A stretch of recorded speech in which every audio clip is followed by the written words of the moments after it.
बरेली में योगी सरकार के सख्त एक्शन से बौखलाए असदुद्दीन ओवैसी।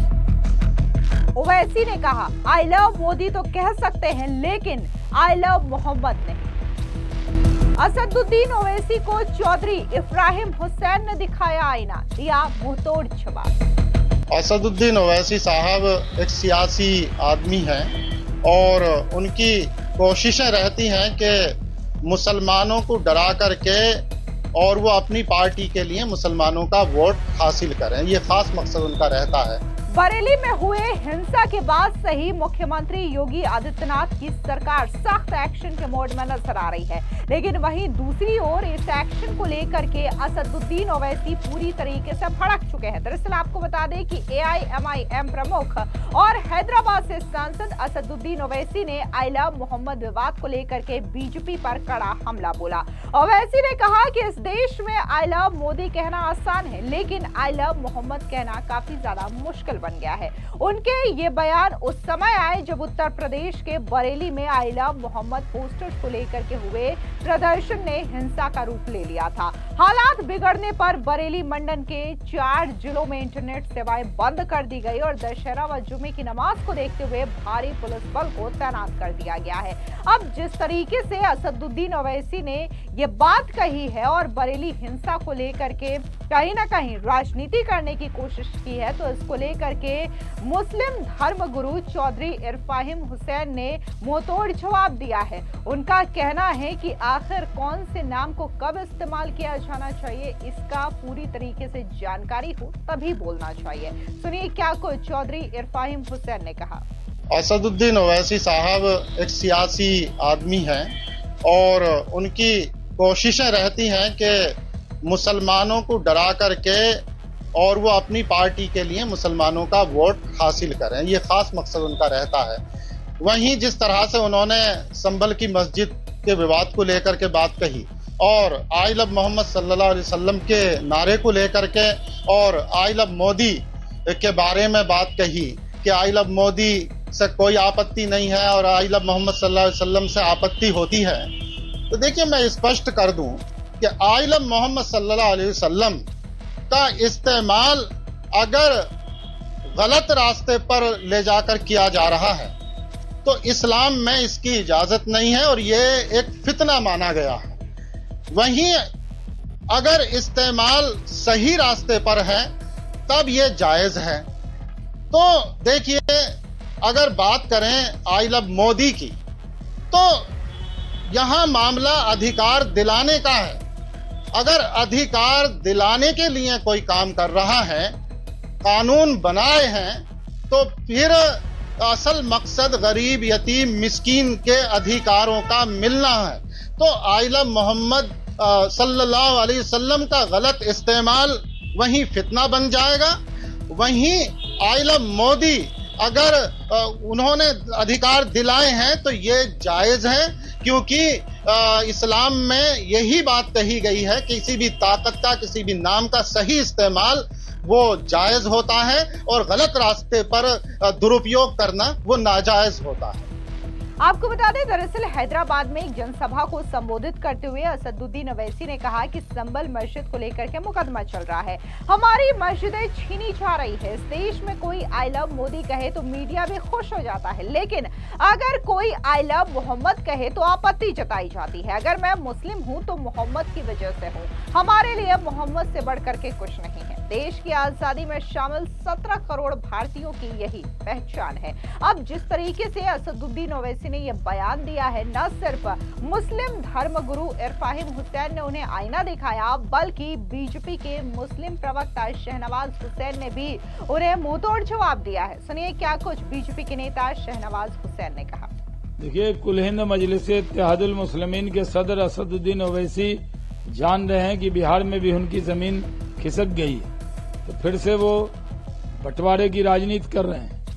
ये कुल हिंद मजलिस इत्तेहादुल मुस्लिमीन तो रजाकारों की पार्टी थी। रजाकार जो थे उन्होंने ये पार्टियां बनाई थी और वो इसी तरह का बयान दे रहे हैं। आज भारत मुसलमानों के लिए सबसे सुरक्षित देश है। भारत के मुसलमानों के लिए भारत से अच्छा देश, हिंदू से अच्छा दोस्त और मोदी से अच्छा नेता नहीं मिल सकता। भारत से अच्छा संविधान नहीं मिल सकता। उसकी रोशनी में काम हो रहा है। सबको जितनी भी भारत सरकार की योजना है सब समाज के लोगों के लिए मिल रही है। फिर भी असदुद्दीन ओवैसी, क्योंकि ये 15 मिनट वाले हैं, इनका बस चलेगा जब चुनाव नजदीक आएगा तो फिर से ये बोलेंगे 15 मिनट, सेना हटा दो, पुलिस हटा दो। लोग जानते हैं कि ये भड़काऊ भाईजान है, ये फिर जैसे चुनाव आता है लोगों को भड़काने लगते हैं।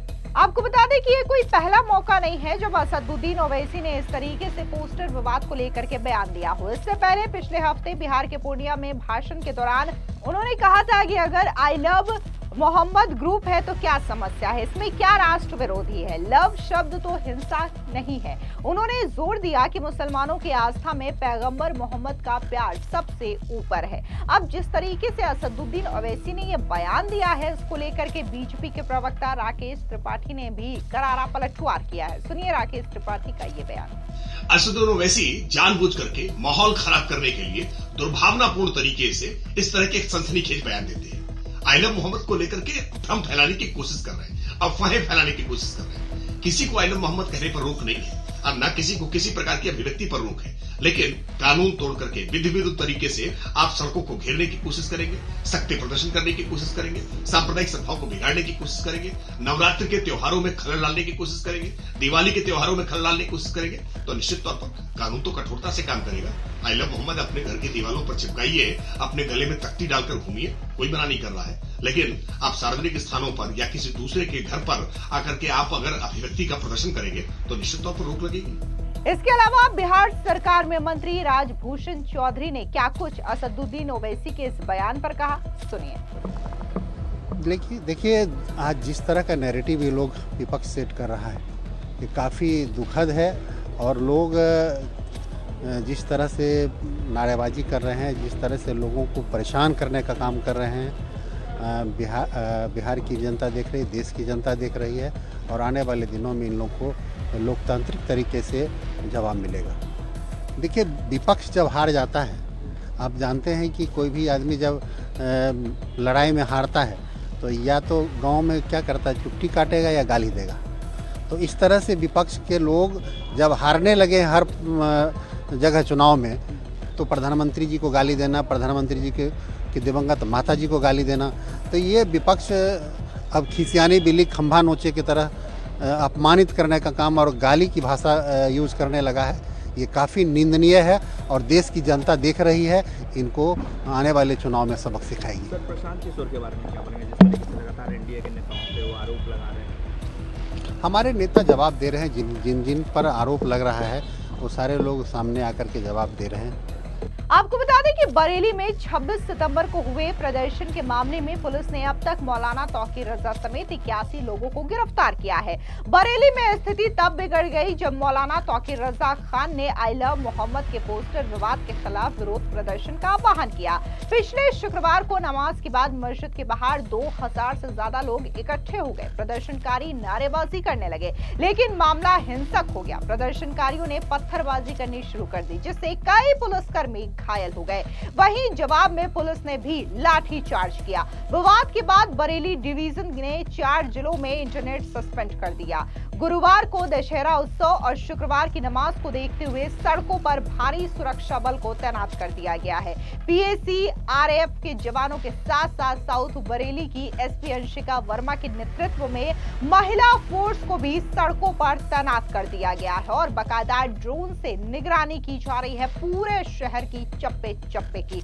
बरेली के आला हजरत दरगाह के वरिष्ठतम मौलवी ने मुसलमानों से यह अपील की है कि नमाज के बाद शांतिपूर्ण तरीके से घर लौटे और स्थिति अभी भी तनावपूर्ण बनी हुई है, इसीलिए उन्होंने माहौल को शांति बनाए रखने के लिए मुसलमानों से यह खास अपील की है और उनका कहना है कि किसी के भड़काऊ बयान या फिर किसी के बहकावे में ना आए। अब जिस तरीके से बरेली में जो सिचुएशन है उसको कंट्रोल करने के लिए न सिर्फ प्रशासन बल्कि मुख्यमंत्री योगी आदित्यनाथ भी फ्रंट फुट पर नजर आ रहे हैं। उन्होंने भी बाकायदा खुले मंच से कई बार उपद्रवियों और दंगाइयों को खुली चेतावनी चेतावनी दी है और उनका कहना है कि अगर कानून व्यवस्था को हाथ में लेने की कोशिश करोगे तो वही उसी तरीके से पीटे जाओगे जिस तरीके से बरेली में पीटे गए हो। लेकिन वहीं दूसरी ओर जिस तरीके से मुख्यमंत्री योगी आदित्यनाथ का ये सख्त एक्शन देखने को मिल रहा है दंगाइयों और उपद्रवियों के खिलाफ, तो वहीं असदुद्दीन ओवैसी जो है ऐसे लोग भड़के हुए दिखाई दे रहे हैं। फिलहाल इस पूरी खबर पर आपकी क्या राय है कमेंट सेक्शन में जरूर बताएं।